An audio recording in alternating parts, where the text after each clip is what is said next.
Hello students, आज हम लोग देखने जा रहे हैं आप लोगों के बोर्ड के क्वेश्चन पेपर के अंदर जो क्वेश्चन नंबर 1 से लेकर के क्वेश्चन 10 तक जो होते हैं वो 1 मार्क्स के होते हैं। तो क्वेश्चन 1 से हम लोग स्टार्ट करेंगे धीरे धीरे करके, और 1 मार्क्स के जितने क्वेश्चन हम इस पर्टिकुलर लेक्चर में कवर कर सकते हैं वो कवर करने की कोशिश करेंगे। सबसे पहला और दूसरा, ये जो दो क्वेश्चन आते हैं आप लोगों के जनरली, ये आप लोगों के वैदिक मैथमेटिक्स जो चैप्टर है आप लोगों का फर्स्ट, उसमें से आते हैं। तो इससे रिलेटेड इंपॉर्टेंट जो पॉइंट्स हैं उन पर आप ध्यान दीजिएगा। क्वेश्चन नंबर फर्स्ट जो आपका बनेगा वो एकाधिकेन पूर्वेण मेथड से बनेगा।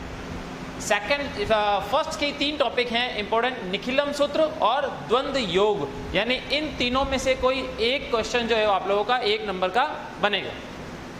इसी तरीके से क्वेश्चन नंबर 2 जो है वो आप लोगों का ध्वजांक विधि से भाग देना, या कोई एक इक्वेशन दे रखी होगी सिंपल सी, उसके अंदर x की वैल्यू फाइंड आउट करना। 2 मेथड से पूछ सकता है, या तो वैदिक सूत्र से या सूत्र परावर्ती योजिते से पूछा जा सकता है, ठीक है। और थर्ड जो इसका टॉपिक है वो है निखिलम सूत्र से भाग देना, ठीक है। तो ये आप लोगों के क्वेश्चन नंबर फर्स्ट और क्वेश्चन नंबर 2 के इम्पोर्टेंट पॉइंट है। इसके अलावा ये टोटल जो चैप्टर है वो आप लोगों का 4 मार्क्स का है, जिसके अंदर 1 मार्क्स के ये क्वेश्चन बनते हैं और एक क्वेश्चन और बनता है इसका जो 2 मार्क्स का बनता है। जो 2 मार्क्स का क्वेश्चन बनेगा वो भी आप लोगों का या तो वैदिक सूत्र से हल करने के लिए या सूत्र परावर्जित से सॉल्व करने के लिए आएगा, ठीक है। तो ये इंपॉर्टेंट है वैदिक मैथमेटिक्स के क्वेश्चन। मैं आप लोगों को क्वेश्चन नंबर 3 से लेकर के क्वेश्चन नंबर 10 तक के जो सॉल्यूशंस हैं वो करवाऊंगा। तो आप लोग क्वेश्चन नंबर 3 पे चलते हैं हम लोग। ये आप लोगों के चैप्टर नंबर 2 से आएगा, जिसके मेन इंपॉर्टेंट 5 टॉपिक से मैं 5 टॉपिक कवर करवा रहा हूँ आपको। फर्स्ट इंपॉर्टेंट टॉपिक जो है वो है अभाज्य गुणनखंड ज्ञात करना, यानी प्राइम फैक्टर्स निकालना। तो कोई अगर आपको नंबर्स दे रखे हैं वो बोलेगा इसका प्राइम फैक्टर ज्ञात करो, तो कैसे निकालना है। सेकंड जो है वो एलसीएम एचसीएफ फाइंड आउट करना। थर्ड जो है शांत अशांत यानी टर्मिनेटिंग और नॉन टर्मिनेटिंग फाइंड आउट करना। फोर्थ जो है वो है दशमलव प्रसार ज्ञात करना, यानी डेसिमल एक्सप्रेशन निकालना। और फिफ्थ जो है वो हमने स्पेशल क्वेश्चंस को एक रैंक दी है, क्योंकि इस चैप्टर में से ऐसा नहीं है कि चैप्टर रिलेटेड क्वेश्चन आ जाते हैं, इसमें से कुछ स्पेशल क्वेश्चन भी उठ के आते हैं 1 मार्क्स के। कई बार देखा गया है पिछले 2 से 3 सालों में अलग अलग तरीके के क्वेश्चन पूछे गए हैं। तो ये सारे इंपॉर्टेंट क्वेश्चन मैं आपको कवर करवाऊंगा 1 बाय 1। तो आप ध्यान दीजिए। सबसे पहला क्वेश्चन हम लोग ले रहे हैं अभाज्य गुणनखंड ज्ञात करना, यानी प्राइम फैक्टर्स करना। अगर आपको कोई नंबर गिवन है तो उसका प्राइम फैक्टर हम लोग कैसे निकाल सकते हैं उस पर ध्यान दीजिएगा स्टूडेंट। हमें नंबर दे दिया है 40, 36 एंड 126, और अगर आपसे ये पूछा जाए कि आपको इसका प्राइम फैक्टर ज्ञात करना है, प्राइम फैक्टर निकालना है, तो कैसे निकालेंगे। देखो, जैसे 40 दे दिया हमें, तो 40 का प्राइम फैक्टर यानी गुणनखंड कैसे करना है हमें, हम लोगों ने बचपन से ही सीखा है। 40 को यहाँ रखेंगे और डिवाइड करेंगे विद द मिनिमम वैल्यू, सबसे छोटी संख्या से। ऐसा नहीं 40 तो 4 से भी डिवाइड हो रहा है, 10 से भी डिवाइड हो रहा है, बट हमें सबसे छोटी संख्या से डिवाइड करना है। तो हम 2 से स्टार्ट करेंगे, 2, 3, 4, 5, 6 इसी रेंज में चलेंगे। तो 2 से इसका डिवाइड किया तो चला जाएगा 20, फिर 2 से 10 टाइम्स, फिर 2 से 5 टाइम्स, और 5 किससे डिवाइड होता है, 5 से 1 टाइम्स। यानी हमारा जो 40 है उसके जो टुकड़े बन के आ रहे हैं वो 2 × 2 × 2 × 5। इसी चीज को स्टूडेंट्स कहा जाता है प्राइम फैक्टर। क्या कहा जाता है, प्राइम फैक्टर, यानी अभाज्य गुणनखंड। बच्चों को ये करना आता है, ऐसा नहीं कि ये चीज आती नहीं है, बट क्वेश्चन समझ में नहीं आता है। बच्चे सोचते हैं कि ये अभाज्य गुणनखंड क्या पूछ लिया, प्राइम फैक्टर क्या पूछ लिया, वो कंफ्यूज हो जाते हैं। तो कंफ्यूज होने की जरूरत नहीं है, इस क्वेश्चन में कुछ नहीं करना है, आपको ऐसे सॉल्व करके इसके फैक्टर्स लिखने हैं और आपका सॉल्यूशन हो गया, ठीक है। अब मैं इन दोनों का भी प्राइम फैक्टर निकाल के दिखा देता हूँ आपको कैसे निकालेंगे। 40 का निकाल दिया है, 36 का फाइंड आउट करते हैं। सबसे पहले किससे डिवाइड होगा, 2 से 18 टाइम्स, फिर 2 से 9 टाइम्स, 3 से 3 टाइम्स और 3 से 1 टाइम। यानी कि आपका जो 36 है उसका प्राइम फैक्टर जब हमने निकाला तो कितना आया, 2 × 2 × 3 × 3, ओके। एंड देन 126 2 से डिवाइड किया 63 टाइम्स। देन ये मिनिमम वैल्यू से डिवाइड करना है, 7 से भी हो रहा है, पर पहले हम 3 से करेंगे क्योंकि 3 से भी होता है, 2 and 1। Then this will be divide by 3, 7 and 7, 1। तो हमारा जो 126 है उसके प्राइम फैक्टर्स निकल गए हैं 2 × 3 × 3 एंड × 7। तो स्टूडेंट इस तरीके से हमारा फर्स्ट जो टॉपिक है वो कवर हो जाता है, प्राइम फैक्टर कैसे निकाला जाता है। ठीक है, नेक्स्ट टॉपिक मैं आपको करवा रहा हूँ एलसीएम एंड एचसीएफ। इसी नंबर से एलसीएम, अगर आपको यही नंबर गिवन होते हैं और बोले कि आपको एलसीएम और एचसीएफ फाइंड आउट करना है तो कैसे फाइंड करेंगे, ध्यान देना। मैं हमेशा बच्चों को ये समझाता हूँ कि एलसीएम और एचसीएफ में अगर आपको डिफरेंस याद रखना है तो एचसीएफ दैट मीन्स वर्टिकल और एलसीएम मतलब हॉरिजॉन्टल। यानी अगर एलसीएम में चलना है तो आप ऐसे चलो और वर्टिकल में अगर एचसीएफ निकालना है तो वर्टिकल चलो। देखते हैं कैसे। एलसीएम अगर हमें निकालना है इन्हीं 3 नंबर का तो आपको क्या करना पड़ेगा, सबसे पहले प्राइम फैक्टर निकालना पड़ेगा, तीनों को ऐसे लिखना पड़ेगा, यहाँ तक तो आपको आना ही पड़ेगा। ठीक है, अब आपको एलसीएम निकालना है तो हमें ऐसे चलना है, हर एक नंबर को कवर करना है, जो जो नंबर है उन सबको। ठीक है, और मैक्सिमम एक रो में कितनी बार है वो लिखना है। तो मैं यहाँ लिख रहा हूँ एलसीएम, ध्यान देना।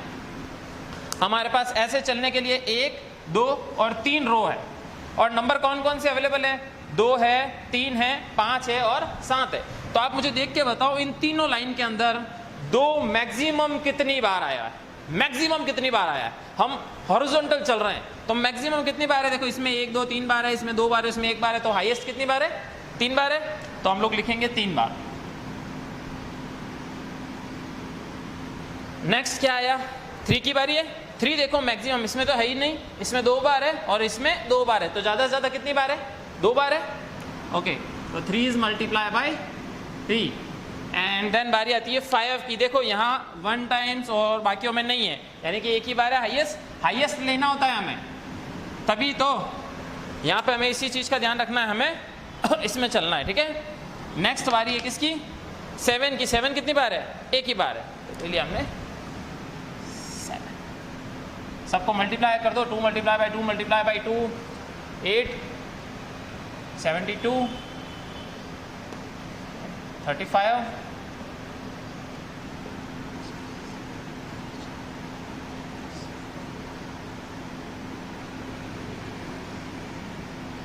ये आ गया आपका 2, 5, 2 एंड 0।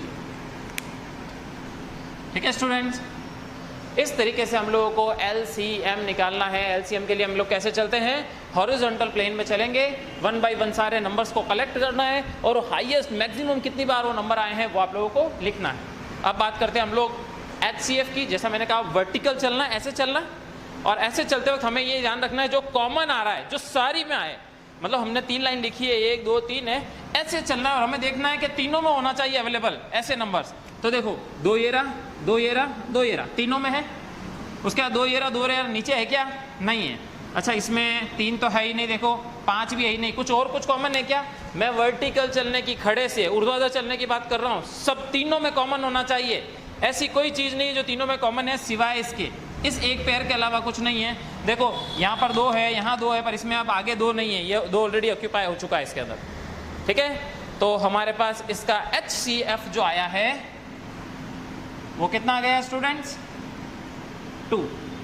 ये हमारा क्वेश्चन हो गया है LCM एंड HCF कैसे फाइंड आउट करते हैं। ठीक है स्टूडेंट, आसान सा सवाल है। ठीक है, pause the video and note it out. Okay students, बढ़ते हैं अपने अगले सवाल की तरफ। 7/8 दे रखा है और आपको बोला जा रहा है बिना लंबी विभाजन प्रक्रिया। लंबी विभाजन प्रक्रिया होती क्या है, जो हम डिवाइड करते हैं वो पूरा। तो बोल रहा है without using long division method.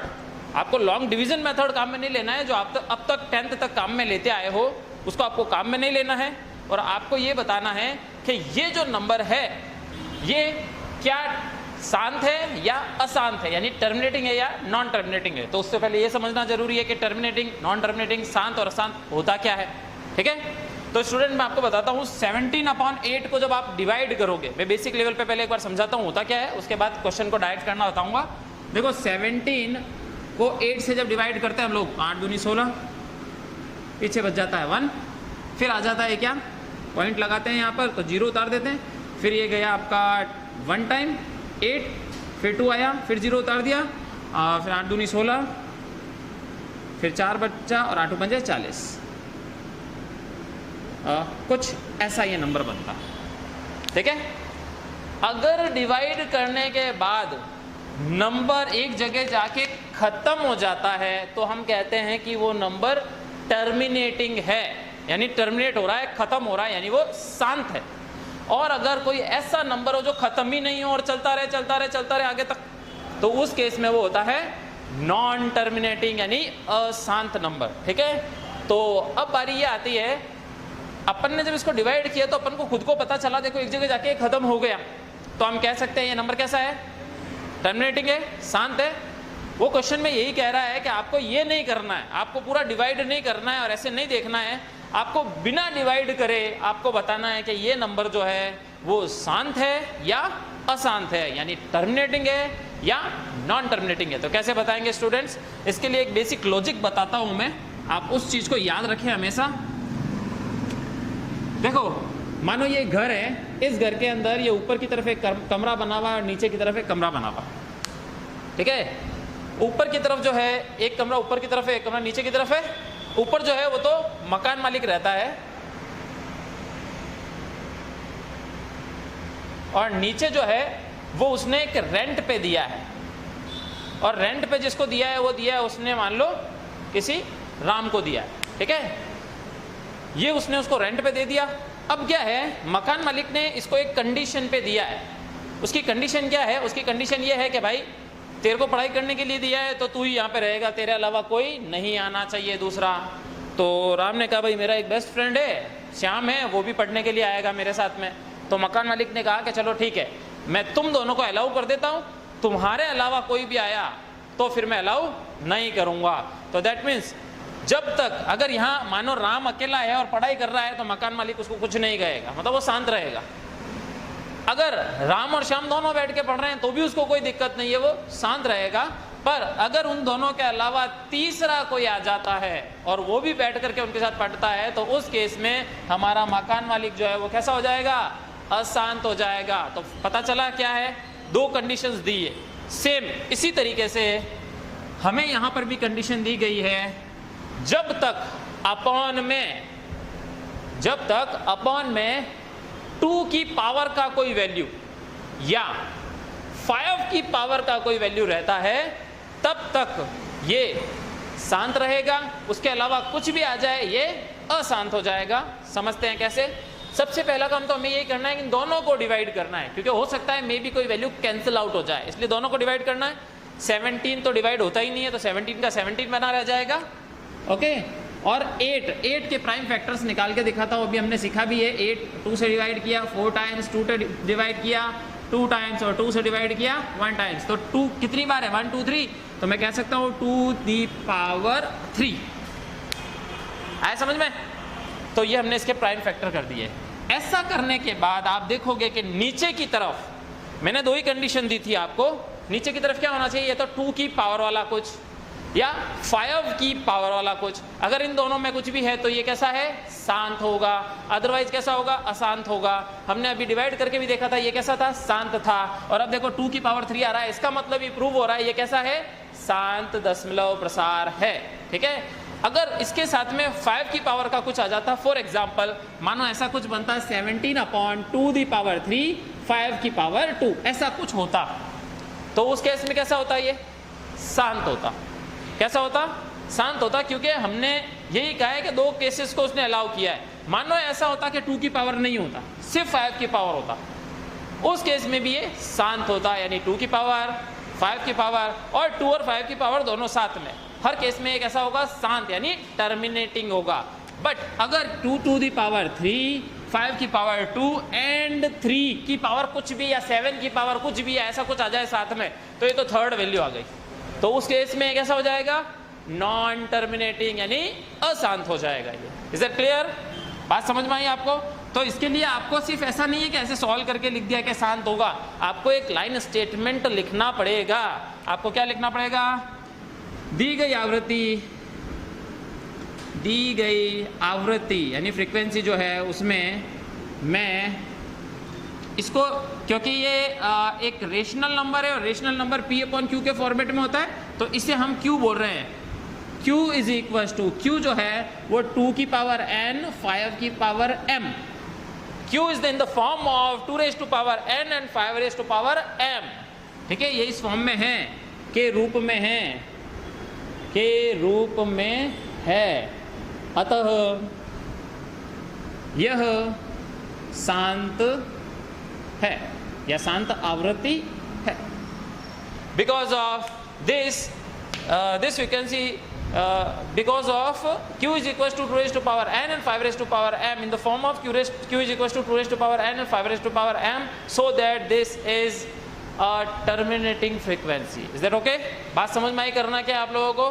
तो टर्मिनेटिंग और नॉन टर्मिनेटिंग कैसे निकालना है, 1 मार्क्स का ऐसा एक आपका क्वेश्चन बनेगा। ओके, यहीं से हम लोग आगे चलते हैं।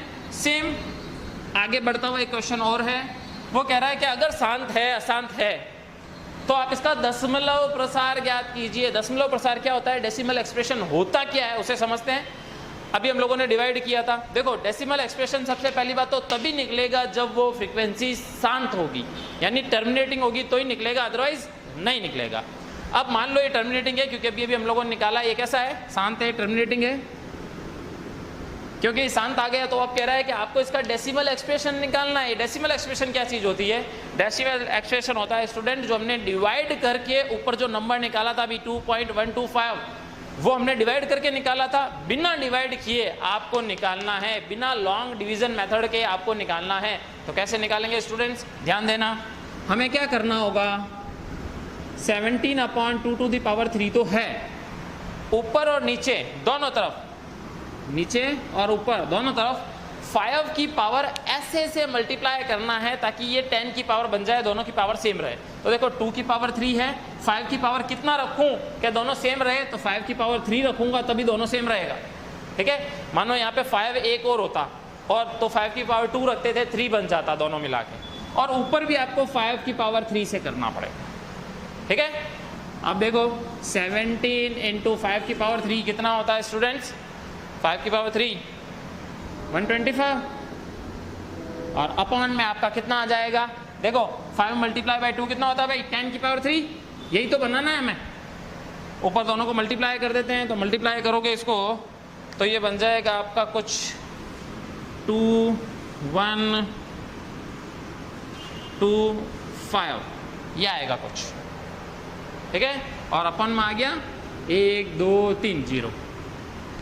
इसको इससे डिवाइड करोगे तो 3 के बाद पॉइंट आ जाएगा, तो 2.125। ये देखो एग्जैक्टली ये वही नंबर आ रहा है स्टूडेंट्स जो हम लोगों ने अभी थोड़ी देर पहले 17 को जब 8 से डिवाइड किया था तब हम लोगों ने जो नंबर देखा था वो बिल्कुल एग्जैक्ट यही नंबर आ रहा था। तो इस तरीके से हमें क्या निकालना है, डेसिमल एक्सप्रेशन, दशमलव प्रसार कैसे निकालते हैं एक बार रिवाइज करते हैं। पहले तो वो शांत होना चाहिए, शांत होने के बाद हमें देखना है जैसे 2 की पावर 3 है तो पावर 3 वाला ही 5 भी लाना है ताकि दोनों को मल्टीप्लाई करके 10 की पावर बनने और डिवाइड इजीली हो जाए। ठीक है, सेम नंबर से ऊपर नीचे मल्टीप्लाई करना है, इसको चेंज करके ऊपर वाले को मल्टीप्लाई करके ये बना दिया। और इसमें देखो क्योंकि जितने जीरो होते हैं उसके बाद पॉइंट लग जाता है, तो 1 2 3 जीरो थे तो 1 2 3 के बाद पॉइंट लग गया हमारा। तो ये हमारा डेसिमल एक्सप्रेशन यानी दशमलव प्रसार कैसे निकाला जाता है, ये क्वेश्चन हो गया है, 1 मार्क्स का क्वेश्चन आ सकता है। अब बात कर लेते हैं फटाफट से किस पर, स्पेशल टाइप के क्वेश्चंस पर, कि स्पेशल टाइप के क्वेश्चंस कैसे होते हैं। ओके स्टूडेंट, अब बढ़ते हैं अपने स्पेशल क्वेश्चन की तरफ। स्पेशल क्वेश्चन में 3 कैटेगरी 3 टाइप है, इन तीनों को देख लेते हैं। इस टाइप के क्वेश्चन आपके लिए बन सकते हैं, डायरेक्टली क्वेश्चन बनेंगे, आपको ये क्वेश्चन ही याद रखने हैं। ठीक है, देखो क्या कह रहा है, वह छोटी से छोटी संख्या ज्ञात करो। ऐसा छोटे से छोटा नंबर आपको बताना है जिसको √27 से गुणा करने पर यह एक प्राकृत संख्या यानी नेचुरल नंबर बन जाए। तो ये अभी कौन सा नंबर है, सबसे पहला सवाल तो यही उठता है, ये नंबर है कौन सा। तो रूट का जो 27 होता है, रूट में जो भी वैल्यू होती है जिसके होल वैल्यू कंप्लीट वैल्यू नहीं निकले वो हमेशा एक इर्रेशनल नंबर होती है। कौन सी होती है, इर्रेशनल नंबर। रूट के 27 पे अगर ध्यान दोगे तो मैं इसको लिख सकता हूँ 3 × 3 × 3, फैक्टर अगर कर दूँ तो 3 दूनी 3 या 9 होती है 27, और इनके एक पेयर में से 3 को बाहर निकाल गया तो 3√3 बन गया है। ठीक है, अब वो कह रहा है कि इस नंबर को किस नंबर से मल्टीप्लाई करूं ताकि रूट हट जाए। ऐसा करना है आपको कि रूट हट जाए, तो किस नंबर से मल्टीप्लाई करें। ऑब्वियस सी बात है, अगर मैं 3√3 को अगर √3 से मल्टीप्लाई कर दूं तो जैसा कि आप जानते हैं 3 तो ये बाहर ही पड़ा रहेगा, √3 मल्टीप्लाई बाय √3 कितना बन जाता है, 3 बन जाता है। तो ये 3 बन गया और 3 3 जा 9 बन गया। देखो रूट हट गया, तो यही चीज वो कह रहा है, क्या कह रहा है, और साथ में ये भी कहा है वो कौन सा छोटे से छोटा नंबर, ये भी कहा गया है। तो छोटे से छोटा नंबर कौन सा है, वो √3 है, जिससे कि हम इस नंबर को √27 को अगर मल्टीप्लाई करें तो वो किस में, एक नेचुरल नंबर में कन्वर्ट हो जाता है स्टूडेंट्स। ये स्पेशल टाइप का क्वेश्चन है, इस चैप्टर से पूछा जा सकता है, क्योंकि अब तक यही देखा गया है इस चैप्टर से हर साल एक स्पेशल टाइप का क्वेश्चन पूछा जा रहा है। बच्चे अपने एक लेवल के क्वेश्चन पढ़ के जाते हैं, स्पेशल क्वेश्चन नहीं पढ़ के जाते हैं, तो आपको ये क्वेश्चन देख करके जाना है। नेक्स्ट क्वेश्चन देखते हैं। क्वेश्चन है 7 is multiply bye 11 is multiply bye 13 plus 13 की भाज्य संख्या। भाज्य संख्या का मतलब क्या होता है, भाज्य संख्या कंपोजिट नंबर ऐसा नंबर होता है स्टूडेंट जिस नंबर से इस पूरे नंबर को डिवाइड किया जा सके, वो ऐसा नंबर इस नंबर को पूरे को डिवाइड करे। तो कैसे निकाल सकते हैं हम, आप अगर ध्यान दोगे तो ये मल्टीप्लाई वाला पूरा एक हिस्सा है और ये 13 दूसरा हिस्सा है, दो पार्ट में डिवाइड है अलग अलग से। तो इन दोनों पार्ट में कॉमन नजर आ रहा है आपको कुछ, देखो एक बार दोनों हिस्सों में क्या कॉमन है, 13 कॉमन है। तो हम यहाँ से अगर 13 कॉमन ले लें तो अंदर क्या बच जाएगा, 7 मल्टीप्लाई बाय 11 प्लस 1। तो क्योंकि इन दोनों के अंदर 13 कॉमन आ रहा है, 13 कॉमन आ रहा है और कॉमन आ रहा है, इसका मतलब इस पूरे नंबर के अंदर 13 को डिवाइड किया जा सकता है इजीली। इसका मतलब इसकी भाज्य संख्या जो है वो कौन सी हो गई, 13। तो इसकी भाज्य संख्या जो है वो कितना है भाई, 13 आ गई, सिंपल सा। इसी तरीके से कोई और क्वेश्चन दे दे, कुछ और नंबर होंगे, आपको सिर्फ इतना देखना है, प्लस से पहले वाले जो नंबर है मल्टीप्लाई में होंगे और बाकी जो नंबर है वो अलग होंगे, उनमें क्या कॉमन आ रहा है, जो भी आपका नंबर कॉमन आ रहा होगा वही आपकी नंबर बन जाएगा, आपकी संख्या बन जाएगी, ठीक है। एंड द लास्ट, जो कि एक बार बोर्ड में पूछा जा चुका है, शायद दो साल पहले पूछा जा चुका है, 196 आपको एक दे रखा है नंबर के अभाज्य गुणनखंड। अभाज्य गुणनखंड सबसे फर्स्ट पार्ट में देखा हमने, प्राइम फैक्टर्स करना, उसके टुकड़े करना, फिर वो कह रहा है उनके टुकड़े जो भी करोगे उनकी घात यानी पावर और उनका सम, उनका योग निकालना है आपको। तो कैसे करेंगे, देखो सबसे पहले हमने 196 के फैक्टर्स निकाले, डिवाइड किया, 2 से डिवाइड हो रहा है, कितनी बार हो जाएगा स्टूडेंट, 2 से ये चला जाएगा 9 एंड देन 8 टाइम्स, फिर 2 से डिवाइड कर दें, कितनी बार हो जाएगा भाई, ये चला जाएगा 4 टाइम्स एंड 9 टाइम्स। 3 से नहीं हो रहा, 5 से नहीं हो रहा, 7 से हो रहा है कितने टाइम्स, 7 टाइम्स एंड देन 7 से 1 टाइम्स। तो इसके जब हमने प्राइम फैक्टर किए 196 के, तो क्या बना, 2 multiply by 2 multiply by 7 multiply by 7। 2 multiply by 2 को क्या लिख सकते हो आप बताओ, 2 की पावर 2 लिख सकते हो, और 7 मल्टीप्लाई बाई 7 को 7 की पावर 2 लिख सकते हो, क्योंकि दो बार आ रहे हैं दोनों। उसने यही कहा है कि जो भी प्राइम फैक्टर है उन प्राइम फैक्टर की जो पावर है उन पावर को ऐड करके बताओ। तो थोड़ा घुमा दिया है सवाल को, और कुछ नहीं किया है। तो आपको पावर इसकी निकाली, इसकी निकाली, इसकी 2 है, इसकी 2 है, तो सम ऑफ पावर्स कितना बन गया भाई, 2 + 2 कितना आया, 4 आ गया। आए समझ में क्या करना है, सिंपल सा क्वेश्चन है, आपको सम ऑफ पावर निकालना है, पावर घातों का योग निकालना है, और वो कैसे निकालते हैं, वो कुछ इस तरीके से निकालते हैं। तो ये हमारा क्वेश्चन नंबर 3 जो है, जिसपे टोटल आपके 5 पार्ट्स बन सकते हैं, इनमें से कोई भी एक क्वेश्चन बनेगा आपका 1 नंबर का। Pause the video and note it down. तो स्टूडेंट बढ़ते हैं अपने नेक्स्ट क्वेश्चन की ओर। Question number 4। Question number 4 mostly आपके जो है वो ट्रिग्नोमेट्री रेशियोज जो चैप्टर है उसमें से आएगा। तो ट्रिग्नोमेट्री रेशियो के अंदर से हो सकता है मे बी आपका टेबल बेस्ड क्वेश्चन बन जाए, हो सकता है 90 बेस्ड क्वेश्चन बन जाए। तो इसके लिए सबसे ज़रूरी जो चीज़ है वो आप लोगों को ये टेबल आनी चाहिए। अगर आपको टेबल याद नहीं है तो आपसे ये सवाल नहीं होगा, या आपको ये फॉर्मूले याद नहीं है तो ये क्वेश्चन आपसे नहीं होगा। तो मैं आपको टेबल जनरेट करना सिखा रहा हूँ कि इस टेबल को बनाते कैसे हैं। सबसे पहले तो आपको ये पता होगा कि ट्रिग्नोमेट्री रेशियोज जो हैं वो हमारे पास 6 हैं, sine, cos, tan, cot, sec and cosec. तो उसको यहाँ पर लगाना है। और मेनली एंगल्स जो 10th तक हम लोग पढ़ते हैं वो एंगल आपके हैं 0 degree, 30 degree, 45 degree, 60 degree and 90 degree. ये 5 एंगल है आपके, ठीक है। तो अब इस टेबल को जनरेट कैसे किया जाता है, बनाया कैसे जाता है, मैं आपको वो सिखा रहा हूँ, ध्यान देना थोड़ा। सबसे पहले हम लोग अगर जैसे दूध की बात कर लें, है ना, तो 0 होता है, 0 के बाद कितना होता है, पाव होता है, तो पाव 1/4 होता है उसका, पाव लेते हैं। उसके बाद कितना लेते हैं हम लोग दूध, आधा किलो, तो 1/2 आधा किलो होता है। उसके बाद 3 पाव होता है, 3 पाव को बोलते हैं 3/4, और उसके बाद होता है 1 किलो। यही होता है, आप इस ऑर्डर को याद रखो थोड़ा सा। कि भाई दूध जो है वो हम लोग कैसे लेते हैं, या तो नहीं होता है तो 0 होता है, या कितना होता है, पाव होता है, पाव को बोलते हैं 1/4, या कितना होता है, आधा किलो होता है तो 1/2, फिर कितना होता है 3 पाव यानी 3/4, और फिर कितना होता है 1 होता है। आपको क्या करना है, इन सब का रूट निकाल लो। 0 का रूट निकालोगे तो 0 ही आएगा। 1/4, 1 का रूट 1 होता है और 4 का रूट 2 बन जाता है, तो कितना बन गया 1/2। ऐसे ही 1 का रूट तो 1 होता है, रूट 2 का कोई रूट नहीं होता है, तो 1/√2 ही बन जाएगा ये। इसी तरीके से 3 का कोई रूट नहीं होता है, तो √3, और 4 का रूट 2 होता है, तो इसका मतलब √3/2, और √1 का 1 ही होता है। तो इजीली देखो आपने ये साइन की सारी वैल्यू निकाल ली। अगर आप ये याद रखोगे तो आप फटाफट निकाल लोगे, टेबल बना लोगे। आपको जैसे ही नोटबुक मिले और अगर आपको ये बनाना आ रहा है तो आप सबसे पहला काम क्या करो, अगर आपको नहीं समझ में आए कोई चीज़, मेरे वीडियो को वापस देखो, आपको समझ में आएगा। आराम से धीरे धीरे करके समझो इस चीज़ को, इंपॉर्टेंट है। इसलिए आपको जैसे ही शीट मिले आप सबसे पहले बैकअप पर रफ कार्य लिख करके, रफ वर्क लिख करके आप टेबल बना लो, क्योंकि इसका क्वेश्चन बनेगा, ये पक्का है, ठीक है। ये बनने के बाद इसको उल्टे क्रम में लिखो, मतलब इसको यहाँ लिखो 1, इसको यहाँ लिखो √3/2, इसको 1/√2, इसको यहाँ लिखो 1/2, और इसको यहाँ लिखो 0। सिंपल, 2 हो गए तैयार। उसके बाद tan थीटा का फॉर्मूला हमने पढ़ा है, क्या होता है, sin θ/cos θ होता है। क्या होता है, sin θ/cos θ, मतलब साइड वाले में cos का भाग दो, मतलब ऊपर वाले में नीचे का भाग दे दो। 0 को जब 1 से भाग दोगे तो 0 ही आता है। 1/2 में जब इसका भाग दोगे तो ध्यान दो, 1/2 को डिवाइड किया कितने से, √3/2 से, तो देखो ये 2 कैंसिल हो गया, तो बचा क्या 1/√3, तो ये 1/√3 बन गया। उसी तरीके से इसको इससे भाग दोगे तो देखो ये तो पूरा पूरा ही कट जाएगा, एक जैसा ही है, तो कितना आएगा 1। इसको इससे डिवाइड करोगे, ये 2 से 2 कैंसिल हो जाएगा, क्या बचेगा √3, और 1 में 0 से जब डिवाइड करोगे तो इनफाइनाइट आएगा, अनंत वैल्यू आएगी। अब जैसा हमने देखा फर्स्ट निकाला तो सेकंड हमने उल्टा किया, तो इसी तरीके से थर्ड निकाला तो फोर्थ हम कैसा कर देंगे, जस्ट उल्टा कर देंगे, तो इनफाइनाइट, √3, 1, 1/√3 और 0। नेक्स्ट सेक के लिए आपको याद रखना है 1/cos θ, बस इतना सा याद रखना है।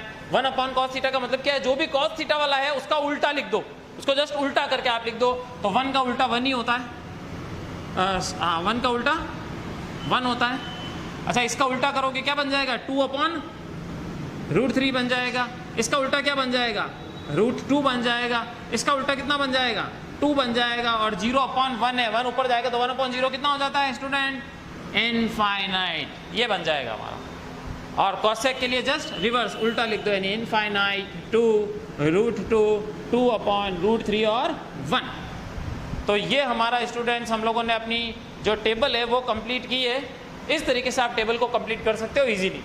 उसके बाद आप लोगों को याद रखना है स्टूडेंट, इन कुछ फॉर्मूलों को 90 फॉर्मूला बोला जाता है, इनको 90 डिग्री में कन्वर्जन बोला जाता है। देखो साइन का रिलेशन कॉस से होता है, tan का कॉट से होता है, सेक का कॉसेक से होता है। कन्वर्ट करना, चेंज होना, साइन 90 - थीटा कॉस थीटा बनता है, कॉस 90 - थीटा साइन थीटा बनता है, tan 90 - थीटा कॉट थीटा बनता है, कॉट 90 - थीटा tan थीटा बनता है, और सो ऑन, इसी तरीके से दूसरे। ठीक है, अब हम इसके कुछ इंपॉर्टेंट क्वेश्चन देख लेते हैं। बहुत बेसिक क्वेश्चन आएगा, बहुत इजी क्वेश्चन आएगा, टॉपर्स को तो देखने की भी जरूरत नहीं होती है, वो तो आराम से कर लेते हैं, बट जो एवरेज स्टूडेंट हैं या जो लोअर स्टूडेंट हैं वो जरूर मिला करके जाएं, उनके लिए खास है ये। ठीक है, तो कुछ क्वेश्चन मैं यहाँ आपके लिए सॉल्व करवा रहा हूँ, ध्यान दीजिए। ये क्वेश्चन देखते हैं, क्या कहा उसने, 2 मल्टीप्लाई है, बीच में कुछ नहीं है, इसका मतलब sin 45, देखो sin 45 टेबल से वैल्यू है, sin 45 कितना है 1/√2, तो इसकी जगह रख दिया 1/√2। फिर कुछ नहीं है दोनों के बीच में, मतलब मल्टीप्लाई है। cos 45 कितना है 1/√2, तो इसकी जगह रख दिया 1/√2। सॉल्व करते हैं, ऊपर वालों को मल्टीप्लाई कर दो, नीचे वालों को मल्टीप्लाई कर दो। 2 × 1 × 1 तो बन जाएगा 2, और √2 और √2 दो सेम रूट को मल्टीप्लाई करते हैं, वैल्यू बन जाती है, यानी कि 2 बन जाएगा। 2 से 2 को कैंसिल किया, कितना आ गया 1 आ गया। ऐसे ही सिंपल से क्वेश्चन पूछे जाएंगे, कोई ज़्यादा हार्ड क्वेश्चन नहीं होगा, बट आपको टेबल याद होगी तो क्वेश्चन होगा, नहीं तो नहीं होगा, बहुत आसान से सवाल आएंगे। नेक्स्ट देखिए, ये वाला क्या दिया है student, 3 is multiplied by sin 60। sin 60 देखते हैं, sin tan 60, sin 60 कितना है स्टूडेंट, √3/2, तो इसकी जगह रखा √3/2। Minus 4 is multiply by size 60 √3/2 और √3/2 का क्या बन जाएगा, क्यूब बन जाएगा, ऊपर क्यूब दिया हुआ। तो ये 3 को √3 से मल्टीप्लाई किया 3√3/2, फिर साइन है माइनस का, फिर 4 इंटू अच्छा √3 का क्यूब का मतलब हुआ √3 को कितनी बार मल्टीप्लाई करना है, 3 बार। तो √3 इंटू √3 2 बार मल्टीप्लाई करते हैं तो 3 बन जाता है। तो क्या बन गया ये भी 3√3 और अपॉन में हमारे पास कितना है स्टूडेंट, 2 को जब मल्टीप्लाई करोगे तो कितना बन जाएगा ये आपका 2 का स्क्वायर बोल रहा है, 2 का भी क्यूब बोल रहा है। तो 2 मल्टीप्लाई बाई 2 कितना बनता है 8। तो ये बन गया आपके पास कितना 8। अच्छा क्योंकि मल्टीप्लाई में है इसलिए इस 4 से ये 8 2 टाइम्स कैंसिल हो गया। और अब देखो आप थोड़ा सा ध्यान दो, ये बचा है 3√3/2 माइनस 3√3/2, ये तो पूरा ही कैंसिल हो रहा है। तो कितना आ गया 0 आ गया ना, आया। ओके नेक्स्ट क्वेश्चन देखो ये वाला, जब भी एंगल यहाँ के एंगल जो हैं वो 0 degree 30 degree 45 degree 90 degree 60 degree इनमें से कोई भी है, that means question table base है, यानी टेबल से ही होगा वो। पर अगर क्वेश्चन में आपका कोई दूसरा अदर एंगल आ जाता है तो इसका मतलब क्लियर है कि आपका जो क्वेश्चन है वो 90 बेस चला गया, ठीक है। तो यही फॉर्मूले काम में आएंगे इनमें से। तो देखो एंगल 75 और 15 चला गया है, इसका मतलब इसमें से कुछ काम आएगा। अब बात ही आती है कि ऐसे सवालों को कैसे करें। तो हमें क्या करना है, सबसे पहले पेयर जोड़ा ढूंढना है। क्या करते हैं, जोड़ा। वैसे तो यहाँ तो 2 ही है पर ज़्यादा भी हो सकते हैं, तो आपको ऐसे 2 नंबर ढूंढने हैं जिनको जोड़ने पर 90 बन रहा हो। तो ध्यान दो, क्या 75 और 15 दोनों को जोड़ने पर 90 बनता है या नहीं। देखो बनता है ना, 75 + 15 कितना होता है 90 होता है। तो ये 90 बन रहा है, और अगर 90 बन रहा है इसका मतलब ये पेयर है, ये जोड़ा है। तो आपको दोनों के जोड़े में से एक को चेंज करना, जो 2 आपको दे रखे उनमें से केवल एक को चेंज करना है। किसी को भी कर सकते हो, मैं इसको चेंज कर रहा हूं, ठीक है। अब इसको क्या लिख सकते हैं उस पर ध्यान देते हैं। इसको मैं लिख सकता हूं स्टूडेंट साइन 90 माइनस 90 में से कितना माइनस करूं स्टूडेंट्स कि 75 आ जाए। सोचो 15, तो क्या मैं इसको 90 - 15 लिख सकता हूं कि नहीं। और पीछे वाले को तो मैं छेड़ ही नहीं रहा हूं, सही है ना, लिखा जा सकता है। देखो 90 में से 15 गए तो 75 ही तो बचेगा, तो एक ही बात है। और हमने फॉर्मूले के हिसाब से क्या पढ़ा है भाई, साइन 90 माइनस कुछ भी लिखा हुआ हो तो क्या बन जाता है, कॉस कुछ भी बन जाता है, जो दिया हुआ होता है वो। तो ये चीज बन जाएगी क्या, कॉस 15 माइनस कॉस 15। कॉस 15 में से कॉस 15 गया, कितना बचा 0। आया समझ में क्या करना है। इस टाइप के क्वेश्चन आप लोगों के इंपॉर्टेंट बनेंगे। इस चैप्टर से 2 क्वेश्चन और करवा देता हूं मैं आपको। ओके स्टूडेंट्स, 2 और क्वेश्चन देखते हैं हम लोग। फर्स्ट क्वेश्चन हम लोगों ने लिया है sine square 50 degree plus sine square 40 degree. आप ध्यान दो, दोनों एंगल जो है वो आउट ऑफ दिस है, इन 5 में नहीं है, दोनों अलग है, 50 और 40। इसका मतलब ये फॉर्मूले लगेंगे। ये फॉर्मूलों की शुरुआत के लिए हम लोग क्या करते हैं, पेयर ढूंढते हैं सबसे पहले, जोड़ा। क्या इन दोनों का जोड़ा बन रहा है कि नहीं। 50 और 40 मिलके कितना बनता है 90 बन रहा है, 90 बन रहा है। तो दोनों में से एक को चेंज करेंगे, यही सीखा है हम लोगों ने। कोई भी कर सकते हो, पिछले क्वेश्चन में मैंने आगे का कराया था, इस क्वेश्चन में मैं पीछे वाला चेंज कर रहा हूँ ताकि कंफ्यूजन नहीं रहे। तो ये वाला मैं इसको चेंज कर रहा हूँ, तो ध्यान देना क्या बनेगा, sine square 50 degree plus sine square. अच्छा इसको मैं 90 माइनस कितना लिख सकता हूँ स्टूडेंट्स, जो आगे दिया हुआ था वही होता है, इसमें सोचने वाली बात ही नहीं है, यानी 50 होगा तो 50 लिख सकता हूँ। देखो 90 में से 50 गया, 40 ही तो बनेगा, सही है। और हमने अभी देखा है साइन 90 माइनस थीटा क्या बन जाता है भाई, कॉस थीटा बन जाता है ना। तो ये बन गया आपका sine square 50 plus cos square 50। और ट्रिग्नोमेट्री फॉर्मूलाज जो हैं वो ये कहते हैं कि sine square theta plus cos square theta, अगर एंगल दोनों सेम होते हैं तो कितना बन जाता है, 1 बन जाता है। तो ये देखो sine square theta cos square theta, तो कितना आ गया आंसर 1, सिंपल सा, ठीक है। नेक्स्ट देखो साइन 18 अपॉन कॉस 72। ध्यान दो एंगल पे दोनों, क्या इन 5 में से कोई एंगल है क्या, नहीं है। तो कौन सा काम में आएगा, 90 वाला आएगा कि नहीं आएगा, 90 वाला आएगा। तो क्या चाहिए होती है रिक्वायरमेंट, पेयर। क्या जोड़ा बन रहा है कि नहीं, देखो 18 और 72 मिलके कितना 90 बनता है। आप क्या करेंगे, दोनों में से एक को चेंज करेंगे, या तो ऊपर को या नीचे को, ऊपर वाले कर दूं। देखो साइन 90 माइनस 72 कर दिया, और अपॉन में क्या हो गया cos 72, साइन 90 माइनस कन्वर्ट होके क्या बन गया भाई cos 72 upon cos 72। I hope so कि आपको समझ में आ गया है कि करना क्या है। इसमें से एक क्वेश्चन बनेगा आपका 1 मार्क्स का स्टूडेंट, ठीक है, नोट डाउन कीजिए इसे।